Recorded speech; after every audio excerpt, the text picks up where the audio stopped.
పౌరసత్వానికి పాస్పోర్ట్ను ఆధారంగా పరిగణించలేమని కేంద్రం స్పష్టం చేసింది. ఆధార్ కార్డు జాతీయతకు గుర్తింపు కాదు అని అంటున్నారు.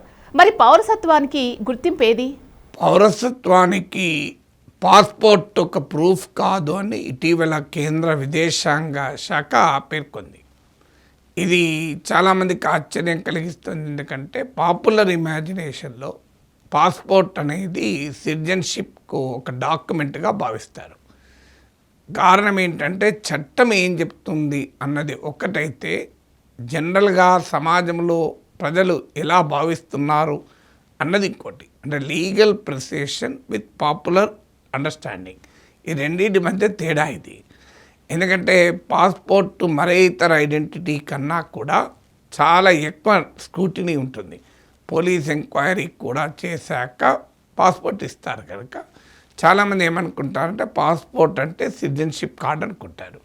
కానీ మన దేశంలో సిటిజన్షిప్ కార్డ్ అంటూ ఏదీ లేదు. మన దేశంలో ఒక విదేశాల నుంచి వచ్చి భారత్లో పౌరసత్వం తీసుకున్న వారికి మాత్రమే ఆ డాక్యుమెంట్లు ప్రాసెస్ చేసి ఒక సర్టిఫికెట్ ఇస్తారు. కానీ మన దేశంలో పౌరసత్వంలో ఈ దేశంలో పుట్టిన వారందరూ ఆటోమేటిక్గా పౌరులు అవుతారు. వారికి ఏం ప్రత్యేకంగా పౌరసత్వ గుర్తింపు కార్డు ఉండదు. సో గతంలో నేషనల్ పాపులేషన్ రిజిస్టర్ అని, తర్వాత నేషనల్ రిజిస్టర్ ఆఫ్ సిటిజన్స్ అని, ఎన్పిఆర్, ఎన్ఆర్సీ అని ఒక ప్రయత్నాలు జరిగినవి చాలా వివాదాస్పదమయ్యాయి. ఒక అస్సాంలో మాత్రమే ఎన్ఆర్సీ జరిగింది. 19 lakh పీపుల్కు పౌరసత్వం లేదని తేల్చారు, క్వశ్చనబుల్ అని తేల్చారు. వాళ్ళు ఇప్పటికీ కూడా అనేక ఇబ్బందులు పడుతున్నారు. అందువల్ల ఇండియన్ చట్టాల్లో ఏముందనేది మనకు అర్థం కావాలి.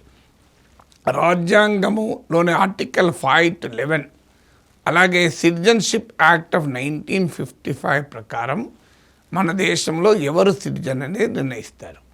సో సిటిజన్షిప్ యాక్ట్ ఆఫ్ 1955 పౌరసత్వానికి ప్రాతిపదిక అయితే, పాస్పోర్ట్ యాక్ట్ పాస్పోర్ట్ ప్రాతిపదిక. అంటే రెండింటికి చట్టాలే వేరు. సో పౌరసత్వాన్నేమో సిటిజన్షిప్ యాక్ట్ ఆఫ్ 1955 నిర్దేశిస్తే, పాస్పోర్ట్ ఏమో పాస్పోర్ట్ యాక్ట్ డిసైడ్ చేస్తుంది. ఇంకా మీకు సిటిజన్షిప్ ఏమో కేంద్ర హోం మంత్రిత్వ శాఖ పరిధిలోకి వస్తుంది. పౌరసత్వము అనేది కేంద్ర హోం మంత్రిత్వ శాఖే ఫైనల్ డిసిషన్. కానీ మీకు పాస్పోర్ట్ అనేది కేంద్ర విదేశాంగ శాఖ ఇస్తుంది.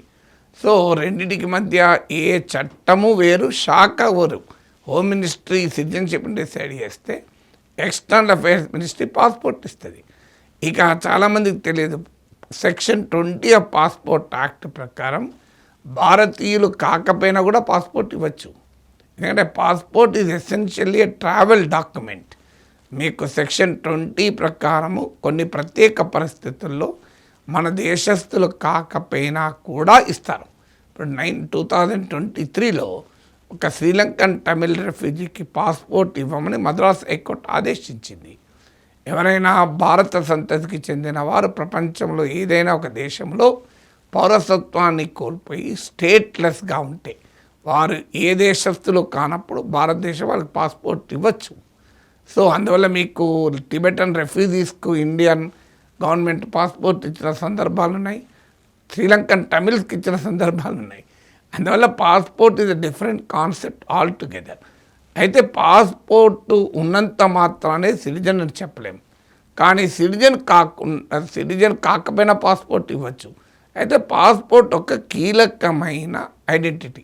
అనేక ఐడెంటిటీలో ఒక ముఖ్యమైన ఐడెంటిటీ పాస్పోర్ట్. ఎందుకంటే supreme court special intensive revision of voters విషయంలో కూడా మాట్లాడుతూ, passport, birth certificate more conclusive identity అని కూడా తీర్పు చెప్పాయి. కానీ అదే సమయంలో కోర్టులు, బాంబే హైకోర్టు, అలాగే మీకు Sharwanand Sonowal కేసులోను, state of Andhra Pradesh versus Abdul Khader కేసులో కూడా కోర్టులు తీర్పులు చెప్తూ, పాస్పోర్ట్ ఉన్నంత మాత్రాన సిటిజన్ కావాలని ఎక్కడా లేదు. అందువల్ల మనకు క్లారిటీగా అర్థం కావాల్సింది ఈ రెండు వేరు కాన్సెప్ట్స్. మరి పౌరసత్వం ఏంటి? మన దేశంలో ఏ ఒక్క డాక్యుమెంటు పౌరసత్వాన్ని సూచించదు. ఈవెన్ అమెరికా, యూకే లాంటి దేశాల్లో కూడా పాస్పోర్టు ఉన్నంత మాత్రానే పౌరుడు అని చెప్పలేము. సో ఆ మాటకు వస్తే దేశంలో చాలామందికి పాస్పోర్ట్లు ఉండవు, మరి వాళ్ళంతా సిటిజన్స్ కారా? అయితే సిటిజన్షిప్కి ఏంటి మరి ప్రాతిపదిక అంటే 1955 సిటిజన్షిప్ యాక్ట్ ప్రకారం అనేక అంశాలు చూస్తారు. సో ఈ దేశంలో పుట్టాడా, మీకు ఉదాహరణకు 2003 రూల్స్ ప్రకారం పాస్పోర్ట్ సిటిజన్షిప్ యాక్ట్ తల్లిదండ్రులకు పాస్పోర్ట్ ఉందా కూడా చూస్తారు. అంటే అర్థం ఏంటి, passport one of the important document. So నీకు అది ఒక్కటే ఉన్నంత మాత్రాన సిటిజన్షిప్ అన్న కంక్లూజన్కి రాలేము. నీవు మా ఎక్కడ పుట్టావు, పేరెంట్స్ ఎక్కడున్నారు, నువ్వు నివాసం ఎక్కడున్నావు, డొమిసైల్ ఎక్కడున్నావు, ఇలాంటి అనేక ఫ్యాక్టర్స్ను పరిగణలోకి తీసుకొని సిటిజన్షిప్ని నిర్ణయిస్తారు. అందువల్ల సిటిజన్షిప్కు ఏ ఒక్క కార్డు కూడా ప్రూఫ్ కాదు. ఇవన్నీ డిఫరెంట్ పర్పసెస్కి ఇచ్చేది. ఆధార్ ఒక ఐడెంటిటీని తెలియజేసేది, పాస్పోర్ట్ విదేశాలకు వెళ్ళటానికి భారతీయుడు అని ఒక రకంగా గుర్తింపు ఇవ్వడం, అది national identity. It is not citizenship, national identity అది. అలాగే మీకు ఓటర్ ఐడెంటిటీ. ఆధార్ అనేది పర్సనల్ ఐడెంటిటీ, బయోమెట్రిక్స్ కూడా ఉంటాయి కనుక మీకు ఇలా ఒక్కొక్కటి బర్త్ సర్టిఫికెట్ నువ్వు ఎక్కడ పుట్టావని తెలియజేసేటువంటి ఐడెంటిటీ. సో ఇవన్నీ కూడా డిఫరెంట్ ఐడెంటిటీసే. సిటిజన్షిప్ అనేది ఇలాంటి అనేక అంశాలను కలుపుకుంటే వచ్చే కాన్సెప్ట్ అది.